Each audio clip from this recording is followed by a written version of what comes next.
Okay, good morning, folks. Well, good evening, folks. I'm recording this at night, but you're seeing this in the morning.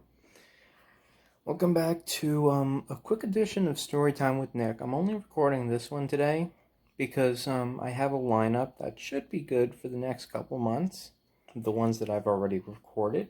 So this one's more of a time-sensitive thing, and also it just, because why not? So today's story is entitled Lethanine. So this pertains to college. Yes, this is going to be my first ever college story time. This happened on Thursday. I'm recording this on Friday, and you're seeing this on Saturday about an event that took place Tuesday. So, I'm in an English class, English 101, and we had to take a quiz on Tuesday about this reading we had to do. For anyone curious about the reading, by the way, it was called Mother Tongue by Amy Tan. So, one of the questions on this quiz was, what was the dog's name? The dog that was owned by the main character. So, I read the reading, but I totally forgot. Because, your brain sort of just decides to know when you have to take a quiz or a test, even though if you've studied all night for the thing, it still happens anyway. So I totally forgot what it was, and I made up some random name in my head, and I handed the thing in, and I thought that was the end of the story. I was like, okay, I got one question wrong. Hopefully that's not too big a deal. There was a couple other questions on there that I did end up getting right, so there was that.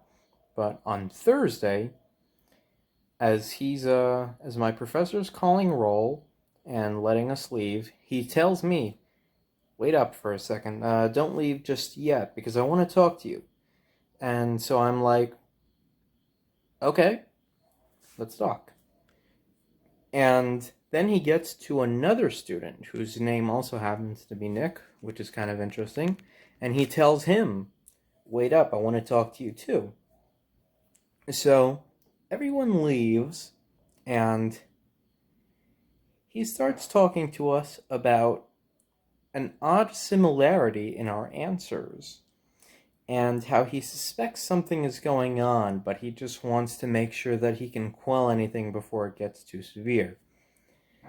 What I mean by that is this other Nick, he put the exact same wrong answer as I did.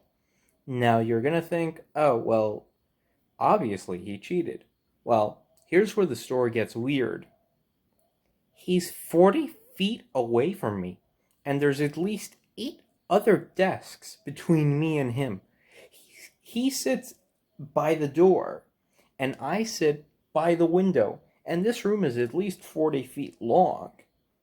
I don't have his phone number. I barely know the guy. I've talked to him once or twice since the year started. So,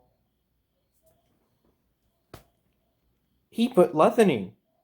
He put fucking lethanine. I put lethanine. I I was so confused. He was just as confused. I think the professor was even more confused because he never saw a phone out on my desk. He never saw a phone out on his desk. He never saw us trade notes. He never saw us talk.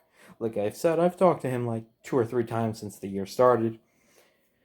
So he was a bit confused himself. So he was like, I just want to make sure nothing's going on because I can tell you guys aren't the type to cheat. So, yeah.